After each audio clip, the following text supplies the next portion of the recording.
We live. First off, sorry for the delay. Welcome to the episode 14 Barbershop Stories, the podcast. And we got a very special guest in here. He's a best-selling author. Oh, yeah. Book Go for Two. Coach. Corey McKinney. Coach. All that, the whole nine. You know what I'm saying? And once again, sorry for the delay. But we're going to go ahead and get this thing on. He got a lot of great info he want to tell you about himself. Now, I'm finna say him because high school teacher. I remember, but I'm going to fuck it up from time to time. I can cuss now, I'm grown. But Corey McKinney, no other words from me. What up, man? What's up, Doc? What's happening? What's going on, man? It's good. Going on. Good. Yeah, and then of course we can't go no further without talking about the other hoes here. Yeah, man. Simon don't know, I'm in here, man. We gonna get off into it. We just getting Corey up in here, man. Probably introduced. Like I said, had a little delay on the show, but you know, it happens from time to time. Yeah, we're gonna roll though. Yeah, but before we roll, we gotta tell you what happened. Fuck it. K1, I'm gonna tell you. See, I can tell it now because he alright and shit. But K1 messed around and he just left the camera, kept the headphones on and shit, and sat down. So I'm like, well, damn, I guess he hear something we don't hear. So all of a sudden he was like, man, call the ambulance, man. That's so crazy. Call the ambulance, man. So I'm like, what's wrong, K1? Play so much. He was like, man, my heart hurt, man. I was like, damn, what her name? He was like, no, we have a heart attack. So I walked off, get the phone, call 911 and shit. This nigga here done throw it up, and then he come out and tell, man, I'm fucking around and ate some little fast food today, man, and my stomach hurt. I'm like, how you mix that with a heart attack? You had a scared and shit. All that gas make all that shit. They gas something else. But what I want him to do, though, is just make sure you sign his name. I think they charge about $8.50 to show about him. So just make sure you sign it back. I told him we were just a cab station or something. Okay, what? That was them all run all tight. I had hard hurt though. That's what it was. Yeah, all was hurt from that Florida game. Them all was tiger, man. I see you, baby. Oh, man. Yeah, man. But yeah, I had to tell that though. But yeah, back to old brother Corey though. Well, Corey, what brings you here today, man? You know. Man, I'm just coming out, man, just to share my experiences and share my stories and things with everybody. Just kind of let them know what's going on with me and what I've been doing and what I plan on doing in the future, Doc. Okay. And what those plans consist of, man, we know you authored a book that, you know, got around pretty good. We all heard about it. Yeah, we all know about them Crestwood Copeland back in the day, man. That was Birmingham Protein. Yes, right behind right behind the 80s, if you don't know that. Yeah. I authored my book called Coach Darrell's Coach, man. It's a best-selling book. It's about my days playing youth football right here at Crestwood. And my coach name was Coach Darrell Whittington, a guy that came into a lot of the inner-city neighborhoods here in Birmingham, Kingston, Avondale, Gate City, High Chaparral, formed our team up. 6 years, we won 89-1 in a 6-year span. So one loss, and it was the championship game. So I had to tell that story, man, about how good we were and what it took for us to become that successful, you know, on and off the field. So that's what I'm trying to reach to our kids.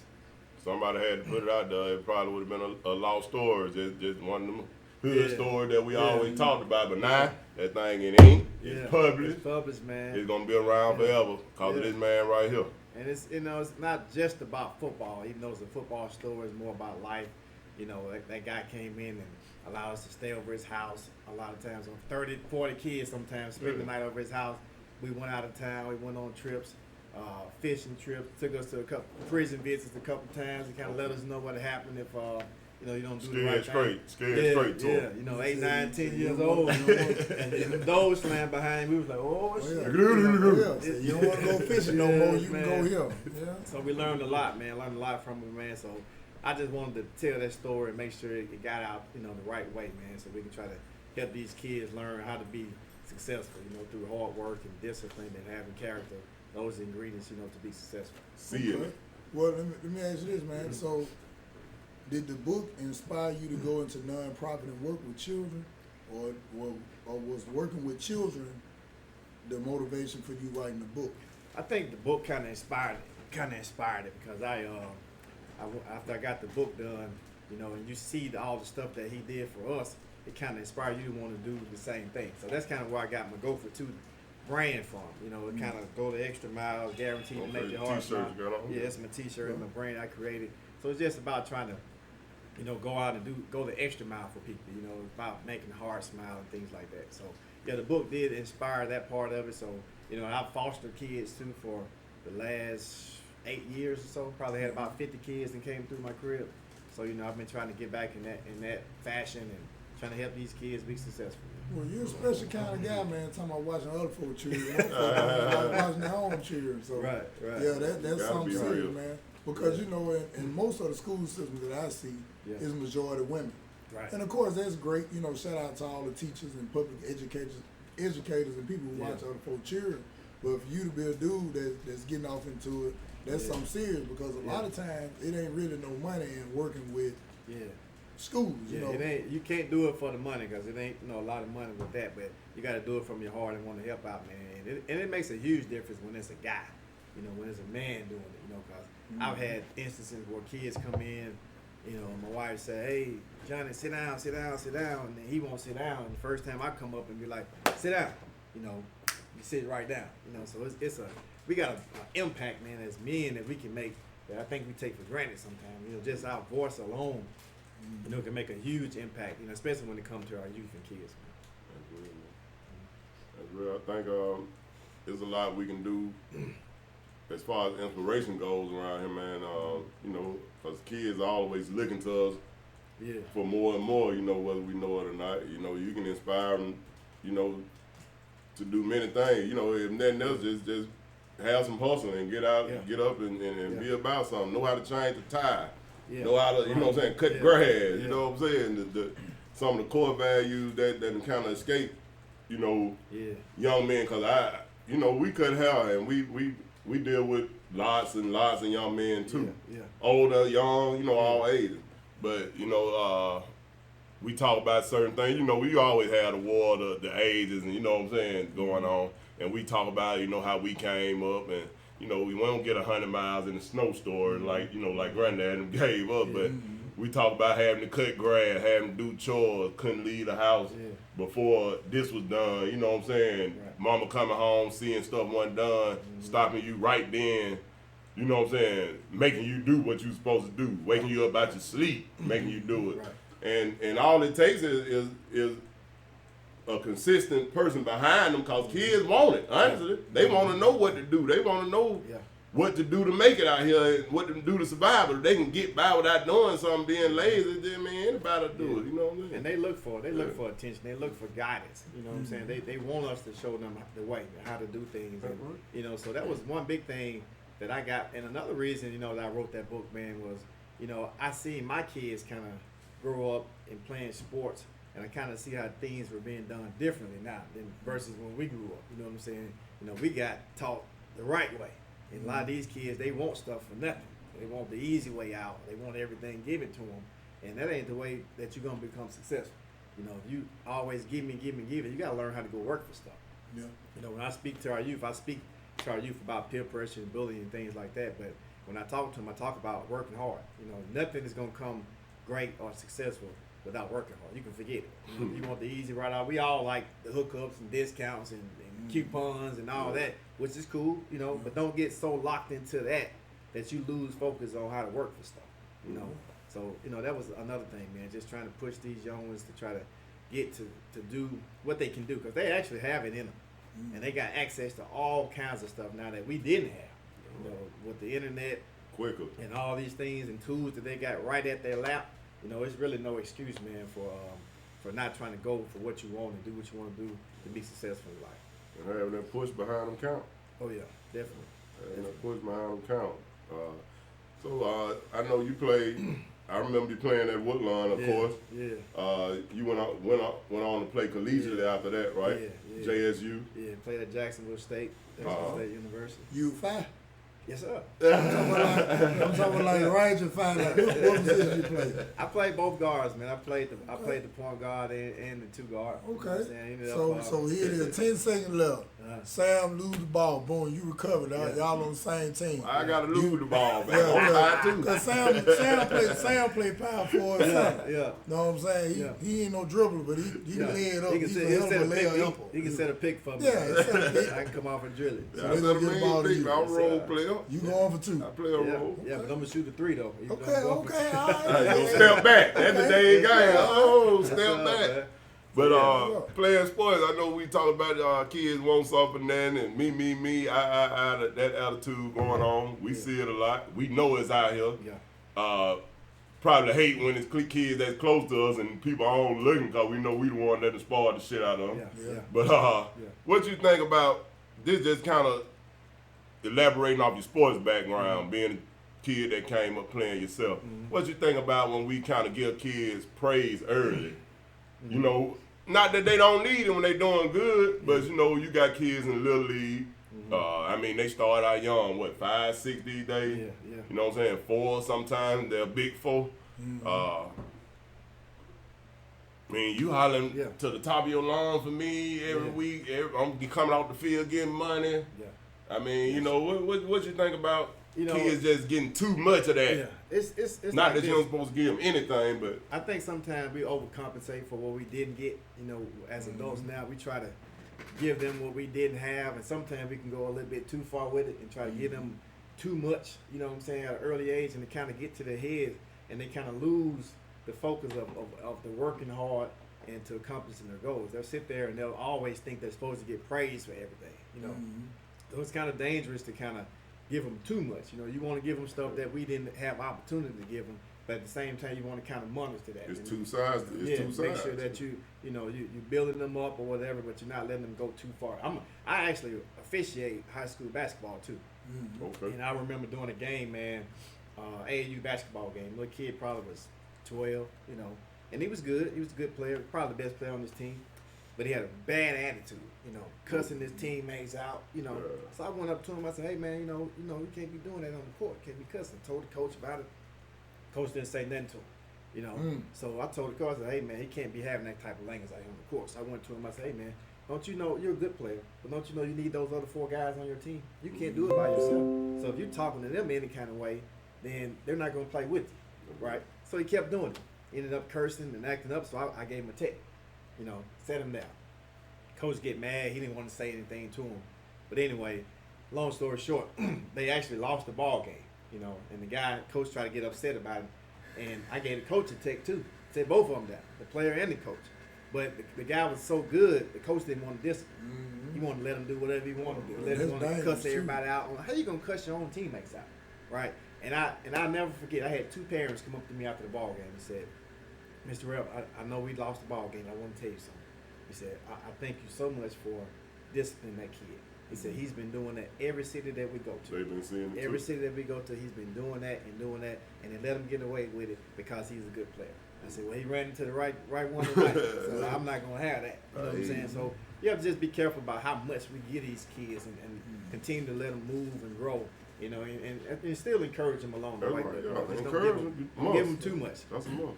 All right.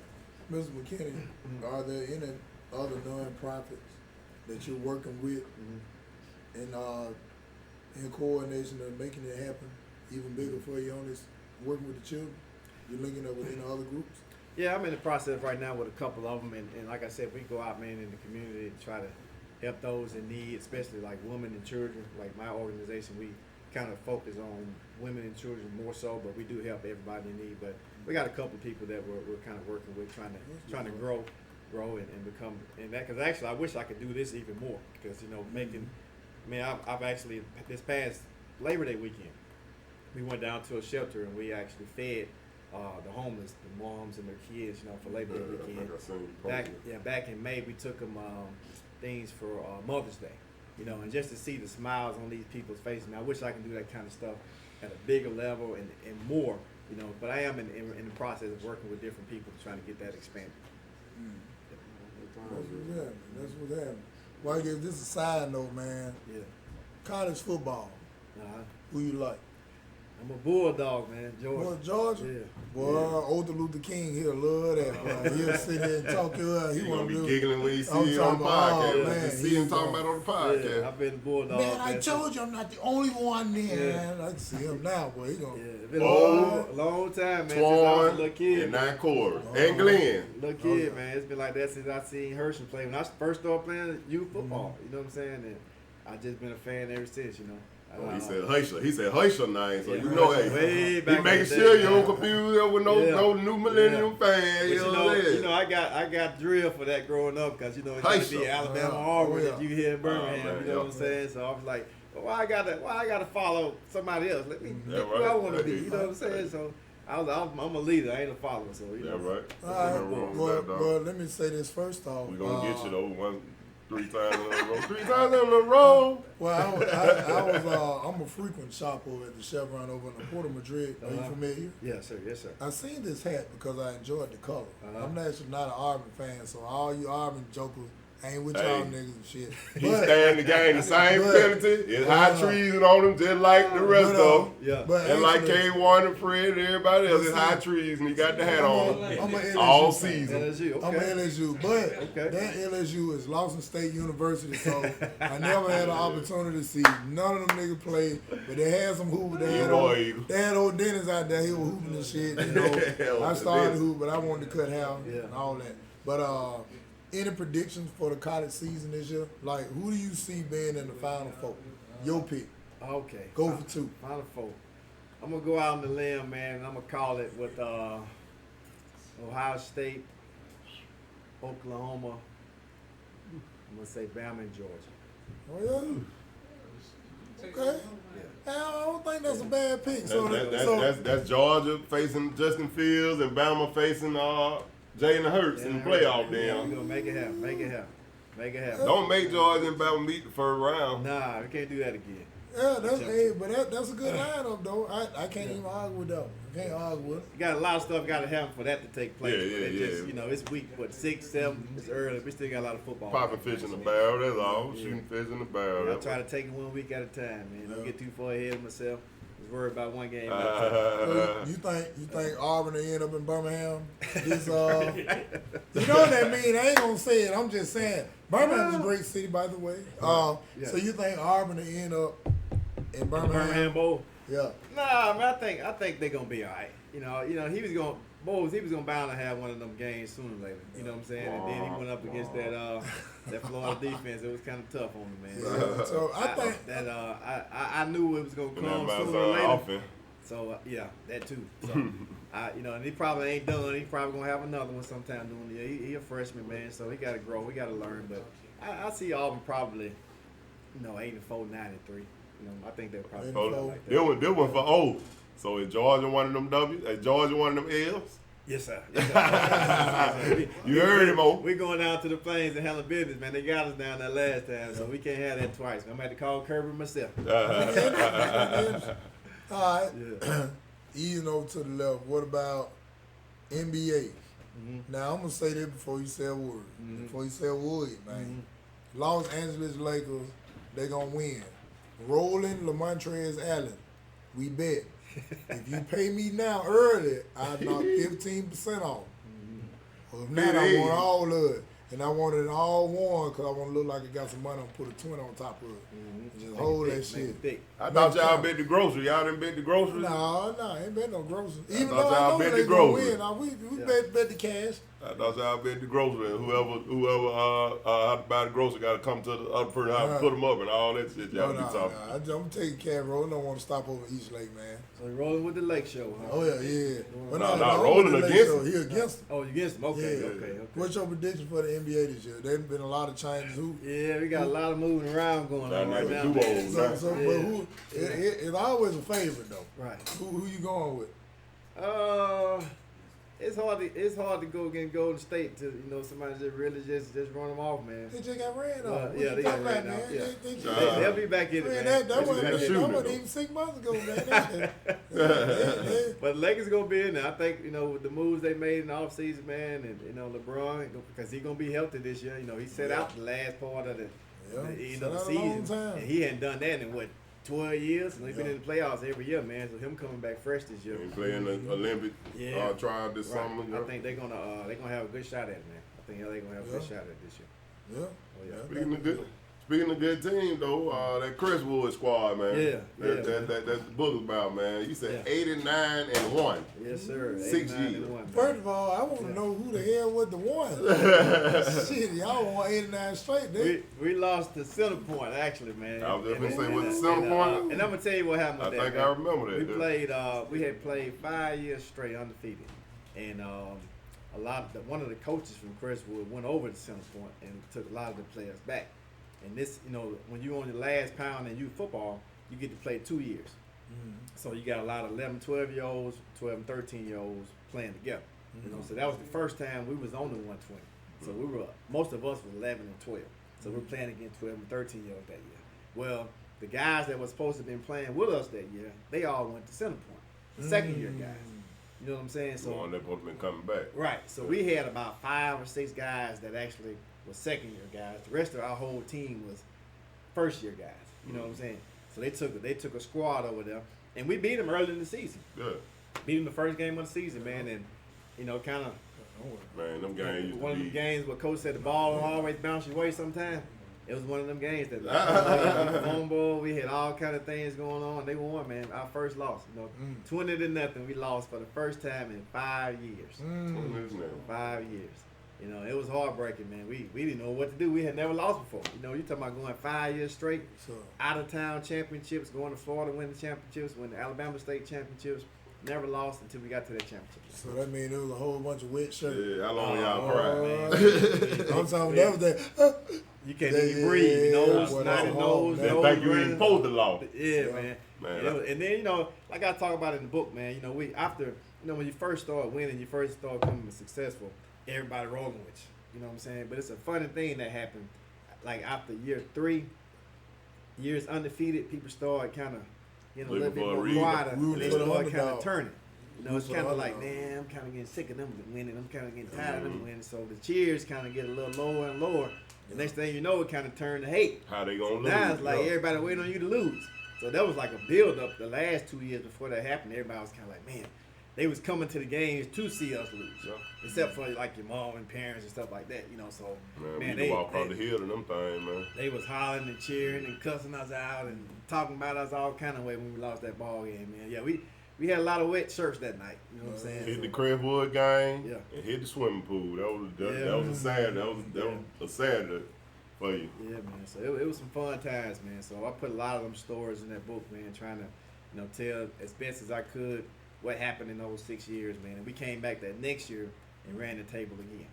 Went undefeated, went to Florida, went undefeated down there too. So we finished it off the right way. But we did get that 1 L in there, and I remember that vividly.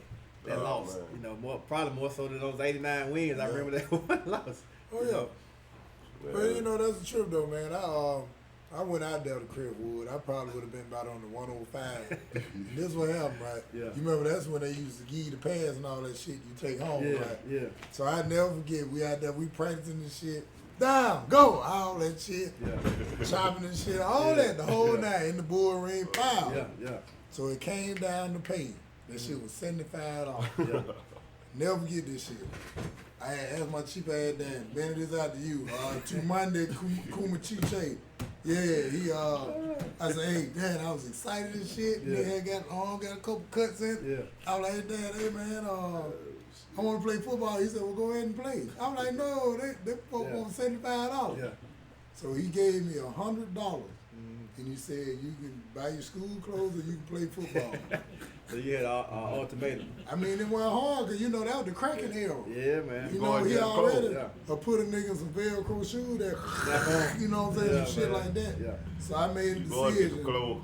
Yeah, see, that right fucked up my football career because I really could have been probably out of top 100. I've been between 1 and 7. So the pressure for the Velcro shoes. Yeah, they got to you. It was too much pressure. He made me make an adult. He made me make an adult decision.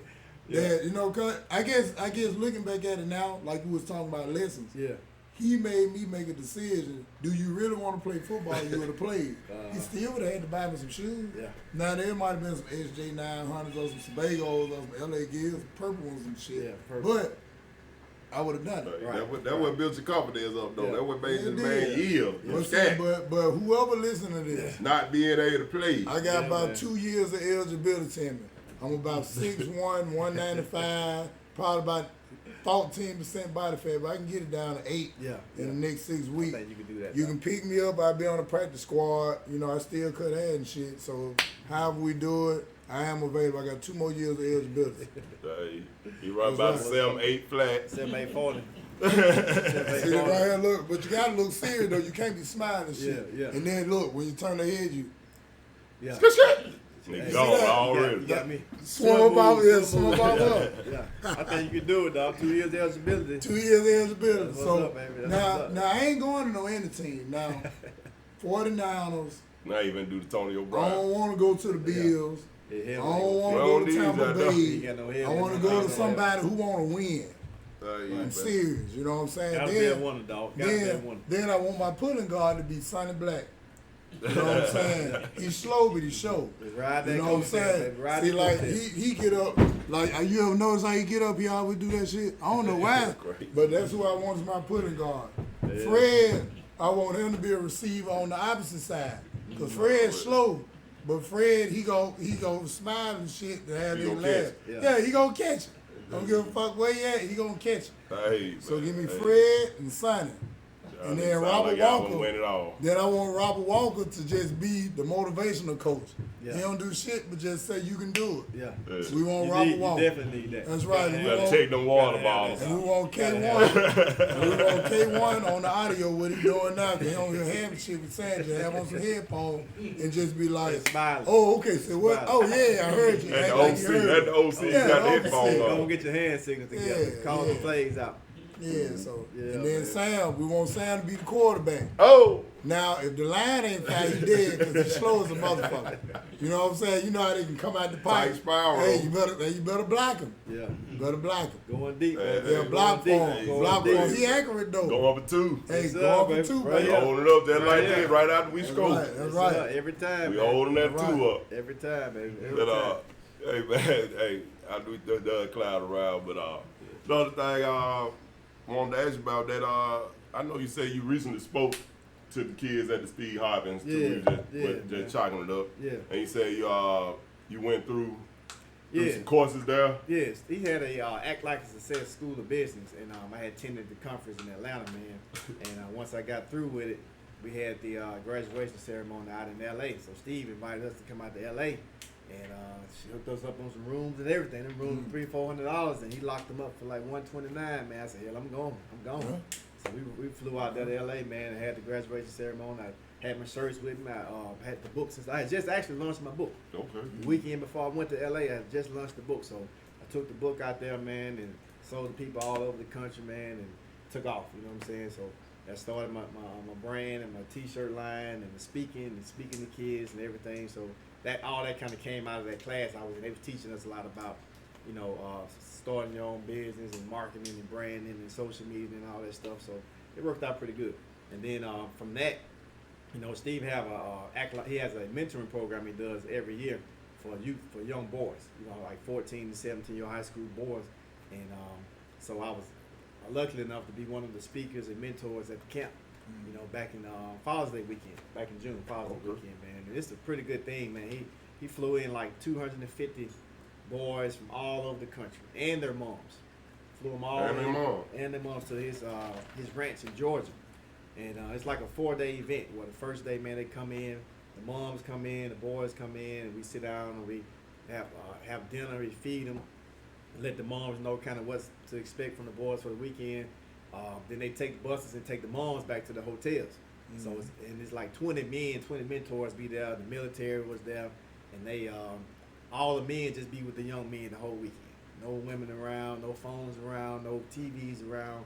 You know, we gonna try to teach these guys about manhood, about what it takes to be a man, and coming off that teenage era, trying to turn into young men and stuff like that. So, yeah. So like I said, it's a good thing, man. The military get them up early in the morning, work them out, They had to get in formation and walk to the cafeteria, come back, activities all weekend, speakers all weekend. A lot of guys, actually, Okafor played with the Pelicans. He came through and talked to him. A lot of NBA guys, a couple singers came through, and actors and everything, man. Just trying to encourage them guys, man. So we was on them. We was just teaching them real manhood, stuff all weekend, man. And just, then the moms come back Sunday, hopefully with a better young man. So, we had like 250 kids this past time. And they actually called me already to come back next year. To come back and be a mentor and speaker next year, man. So I'll be looking forward to going back down, and he hopefully try to keep raising that number every year because he want to keep trying to impact these young men. So how do they go about being a part of it, or? Yeah, it's an application. Well, it's for single. You say you took a group out with you, right? Yeah. I actually was fortunate enough to take 5 kids with me from Birmingham. Okay. From Birmingham to the camp, because when I talked to the people over it, they said, "Well, Corey, you right next door to Georgia and Atlanta, and we don't have any kids from Alabama on the whole roster." The whole roster. Them kids are from LA, DC, they're from all over the country, but not one kid was from Alabama. So they told me, they said, "Hey man, if you want to bring 5 kids, up to 5 kids with you, you're more than welcome." So I actually got a couple of kids, and then one of my friends, Milton King, man, he runs a mentoring program.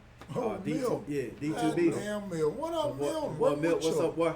He got a mentoring program that he runs for 9 to 19-year-old young men. And I spoke down there to him one time.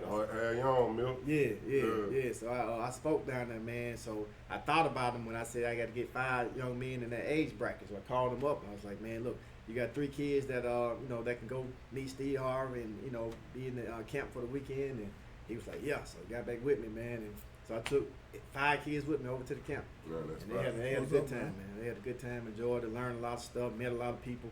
And so I'm gonna try to continue that in the future. Hey, well, that's what's happening. Yeah, that's what's happening, man. We'll have to get you on that good in the hood, man. Yeah, man. We ain't talking about the reefer. But yeah, man. Good stuff. That's what's up, man. Well, well, Corey, it's been a pleasure. Sitting here, well, first of all, to even accept the invite, no doubt, appreciate man. it. No doubt, man. For you being on here, and anybody you want to shout out? So we get up out of here. Just everybody, man. My family, man. My son ain't with me now, Jalen. I know all my other son, Aaron. Bro, come on over here and jump in the camera, man. You sharp and shit, man. Come on in and look at it, man. Family, how y'all doing? Everybody.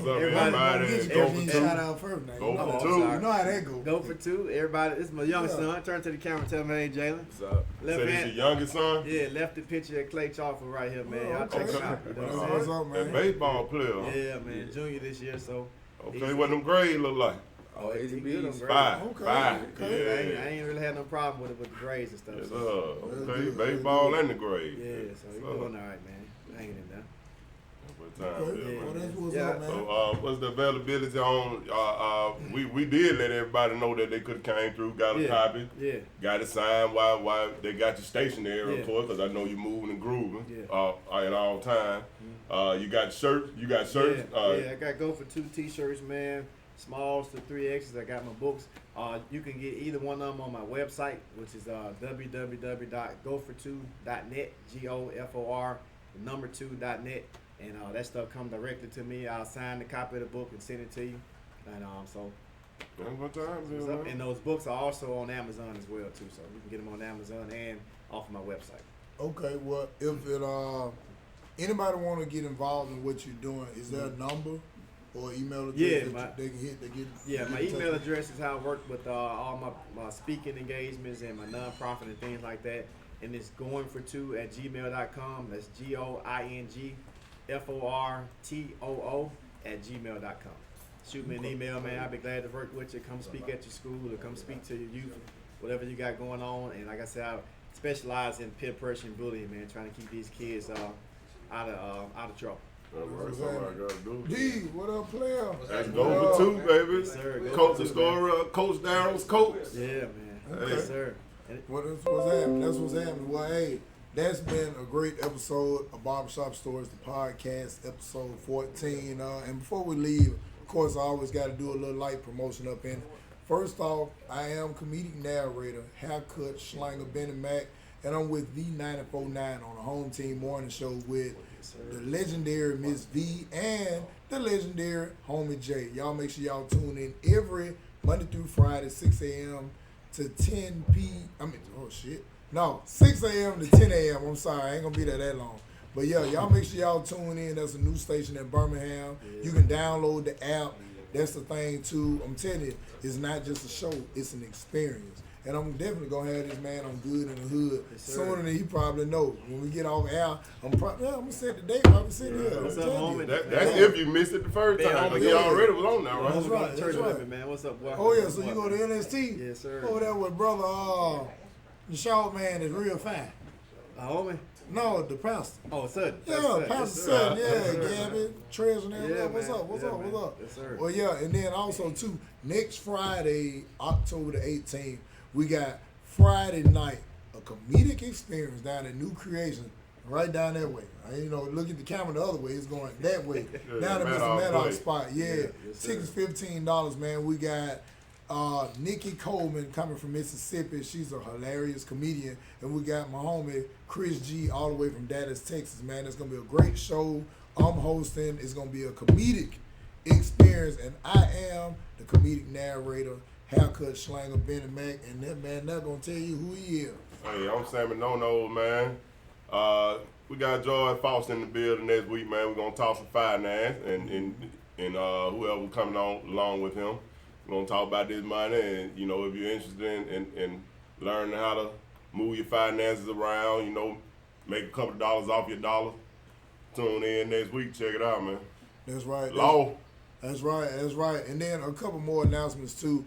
For all these episodes of Barbershop Stories, the podcast, you can go to YouTube and just search Mac Man Entertainment, or in the UR and the L, www.youtube.com/Mac Man Entertainment, MACMAN Entertainment, or you can just go to the website at the BennieMacandemShow.com. That's BennieMac, the letter NEM, show.com. Hey, we definitely would look forward to you to tuning in, man. Any questions, anybody you want to recommend to be on this podcast, you ain't got to be big. Nigga, just be you. Barbershop Stories, episode 14, with the legendary Corey McKinney with the best-selling book, Coach Darryl. That's right, man. Get in touch with them. Stay linked. We'll see you next week. Barbershop Stories, episode 15, with who? Sammy No. And who the guest? Corey McKinney. All right, Corey McKinney. Who we got next week? George Foster. Goddamn George Foster. Hey, we'll see you next week on Barbershop Story. Check it out. Podcast. Out. We out. Who that is? Oh, man. Good show, man. We enjoyed it, man. We enjoyed rapping with you, bro. Yeah, anytime.